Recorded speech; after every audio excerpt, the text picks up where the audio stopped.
Janet Varoufakis was the finance minister for Greece in 2015, where he basically said in one of his videos that the those in power in Greece at the time told him that he can do anything he wants politically, but economics he cannot touch. And from that point on, he's been an advocate and a political activist in on the left, trying to fight back against this neoliberal era that we've been living under. In this video, it's about 10 minutes long. And what he's going to talk about is that at the end of the day, we all know that here in America, we're going to crash and burn. It's a known fact. There's no getting around it.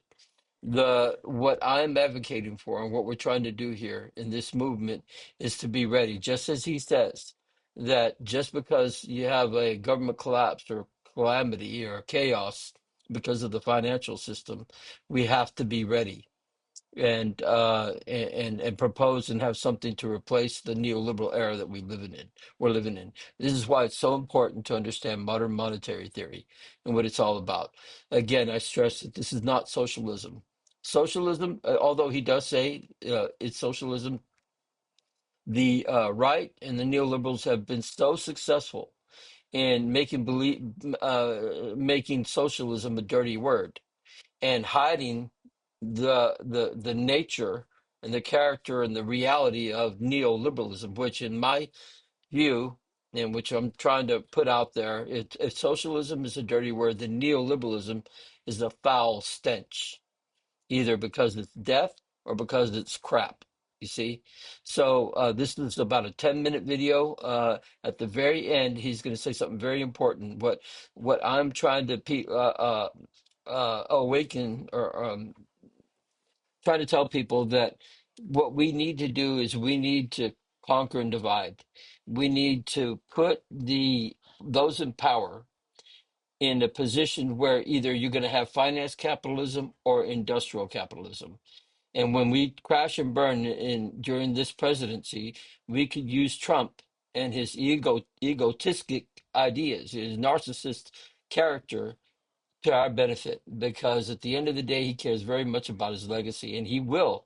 If we do this right, we will have the finance capitalists fight the industrial capitalists, and when we start this general strike, what I call a sabbatical, we will put him in a position to where he will either advocate for the one or the other. And I believe that he will advocate for the working class, because we will put so much pressure shutting down the whole country for 2 whole months, that he cares so much about his legacy that he will be wanting to be looked at like FDR. When FDR told the moneyed interests, that's what he called them at the end of the day, he welcomes their hatred. These business people, these neoliberals that, back then it was laissez-faire capitalism. Don't touch it, leave it alone. Today it's corporations capturing the government and ensuring the government pass laws to ensure that they are getting rich. You know what I mean? Doing away with the public purpose and the commons, and being able to sell everything. So at the end of this short video with Varoufakis, I'm going to come back and I'm going to briefly invite you to join the movement, the grassroots movement, to fight back to get our country back. So without further ado, here's Yanis Varoufakis, and in the description, I'll put down his webpage or his YouTube channel. Thanks for hearing me out, and I'll be right back. Let's be clear about one thing. Trump is the result of Barack Obama. Barack Obama, immediately after Lehman's collapsed, contemporaneously actually, became prominent. He won the election in 2008 under the slogan, "Yes, we can." And what was it that we can do? What he was explicitly promising was that he would put the financial genie back into the bottle. He would punish the ones who had created the circumstances for that collapse, Wall Street, and he would look after the many through some kind of Rooseveltian New Deal. He did none of that. He did exactly the opposite. The first thing he did, in the same way that Trump signed all these executive orders yesterday, explicitly looking after his own The first thing Obama did was to not look after his own. As long as, of course, we take for granted that he considered the majority, to be his own. The first thing he did was he took Larry Summers and Tim Geithner, two gentlemen who, under Bill Clinton, had effectively unleashed Wall Street and allowed Wall Street to be dishackled from all the shackles that the New Deal and the Bretton Woods system and NBJ had imposed on the bankers. He released them from those shackles, and these two gentlemen released them from all those shackles. The result was that many years later, in 2008, Wall Street collapsed. And Obama takes these two men, puts them back to the Treasury with a remit to bail out the bankers at the expense of the many while imposing harsh, stringent austerity on the many. Now, is it any wonder why the discontent that started with the crisis, people losing their homes, losing the illusion that yes, their wages, they were not going up since the mid-70s, but at least their house prices were going up. Well, they lost that illusion as well. And now they lost the illusion that, a black Democrat president is going to look after them when he's looking after, through Summers and Geithner, the people who actually put them in the dock, put them in the black hole of the 2008 Great Recession. It was inevitable that somebody like Trump would rise up, and he did.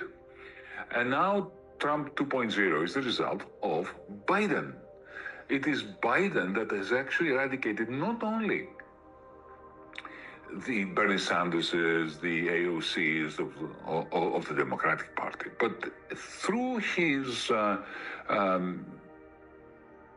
very cynical politicking, Biden ensured that even the Republicans did not have anybody like John McCain under Trump 1.0, who was very instrumental in stopping Trump, in stopping Trump's trashing of Obamacare, let's say.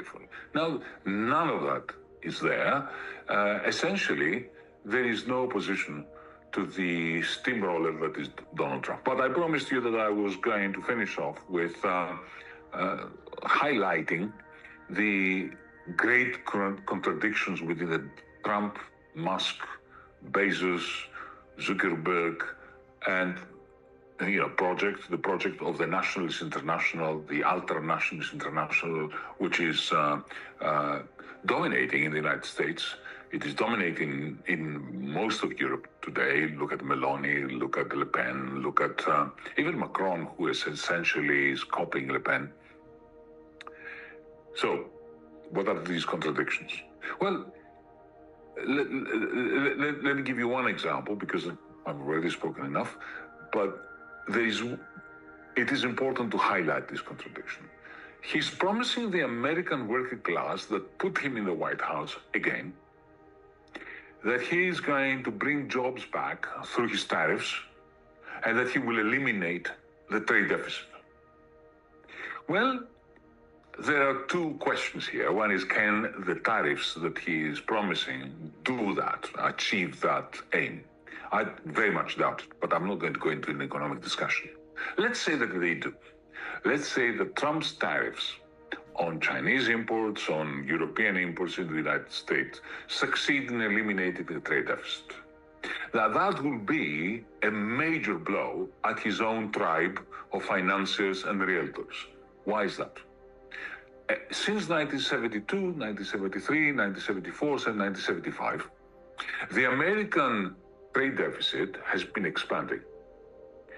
As the American trade deficit has been expanding and expanding and expanding and expanding, it has been operating like a gigantic vacuum cleaner that sucks into the territory of the United States the net exports of the German capitalists' factories, of the Japanese factories, of the Chinese factories. Now, these capitalists in China, in Japan, in Germany, in France, in Italy, in Saudi Arabia, and so on, those capitalists receive dollars. They cannot spend them in their own countries. So what do they do with that money? They send it back to New York. And what do they do with that money? They can't, Washington doesn't let them buy significant companies like Google, or you saw recently Biden vetoed the purchase of US steel by a Japanese friendly steel corporation. So they can do two things. One is put the money in US treasuries, buy American debt. So isn't it amazing? You have the American trade deficit, which is financing via foreign capitalists the American army, the American federal government. And something else that the foreign money flooding Wall Street does is it goes into real estate. Which means, if I'm right, and I think I'm right, that the American trade deficit through this loop comes back to the United States in the form of financing the government, the federal government, and the army and so on, and pushing up real estate prices. If he succeeds, if Trump succeeds in eliminating the US trade deficit through his tariffs, which is what he's promised the American working class to do, so that jobs can come back to the Midwest and so on and so forth, then this tsunami of capital that maintains the financial health of the financial sector and the real estate sector dies. Which means that he has to choose whom he betrays. Does he betray the American working class, or does he betray his tribe, the financiers and the realtors? I have no doubt that he's going to betray the American working class. That is our opening, the opening for the left, for progressives, to drive a wedge between the Trumps and the Musks and the businesses of the world, on the one hand, and the American working class, which has astonishingly been co-opted by them in order to help them secure this list of triumphs. Onurien Bevin, a Welsh British great socialist leader of the 1940s and 50s, once put it beautifully. He said, the great conundrum, the great puzzle about the world we live in is, how does wealth convince poverty to utilize its political liberty to keep wealth in power? This is what is happening. The oligarchs and the Trumpists have managed, egged on and aided and abetted by the Democrats and the radical center, they succeeded in getting American poverty to keep them in power. And we need to drive a wedge in between, and we need to understand that what will help us drive a wedge between poverty and wealth, and work, in other words, on behalf and in solidarity with poverty, with the many, with the majority, is this incongruity, it is this grand contradiction within the Trumpist project. It will come crashing down at some point. Well, it's not enough that it comes crashing down. We, the left, must be in place to take advantage of that, because just the collapse of the system we live in, the exploitative system we live in, does not necessarily bring good things.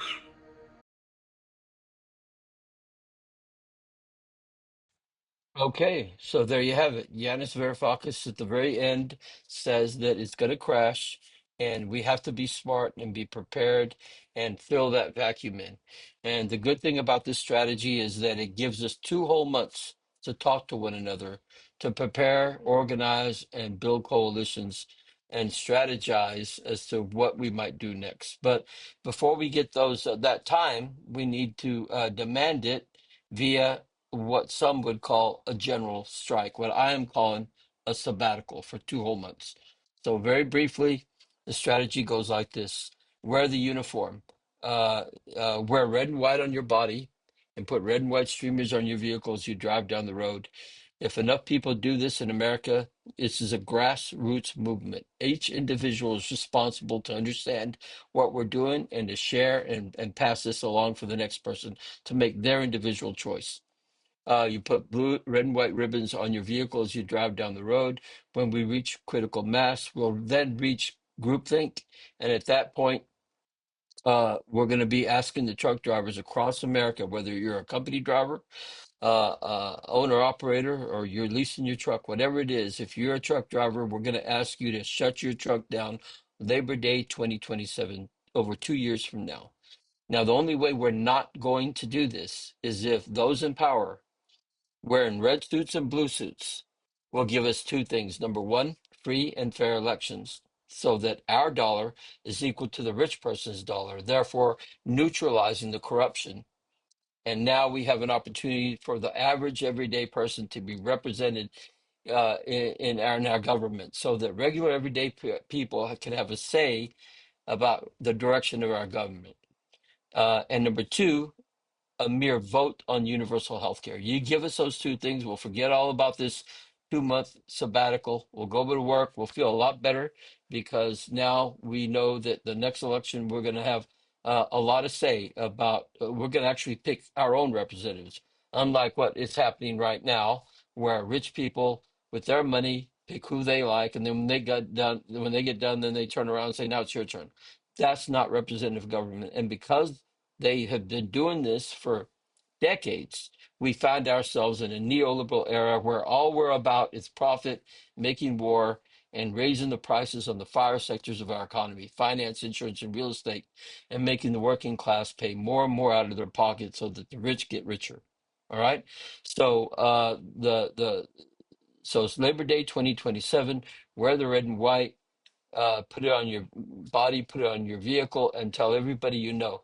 When you like, share, and subscribe to this video, you're doing something unlike what you have done before in other videos, because what you're doing is you're building a grassroots movement with a strategy that'll get our country back. And at the end of that strategy, if they force us, I contend we'll never go on a 2-month strike or a general strike. I contend that they're going to see the writing in the wall and they're going to pick up their pieces, go home, and live to fight another day, because it's just too powerful for a whole nation which is barely making ends meet right now, go 2 months without being able to pay their rent. It's not going to happen. And what's worse, as I mentioned many times in my videos, what is worse than what they really fear, they as in multinational corporations, wealthy oligarchs that own huge amounts of shares on corporations and companies, what they fear the most is when a whole nation has time to talk. When we do this, we're telling them we're going to take 2 whole months without working, and we're going to fight back, and we're going to straighten this out. That's what they really fear. You see? So subscribe, share, like, subscribe, tell everybody you know, and let's build this grassroots movement. Let's fight back, because you know what? You watching this as an individual do in fact have the power to stop the wars, stop the genocide, stop this indecency that we've been living under now for over 40 years. You can do it. Stop it. Fight with me. Fight for decency.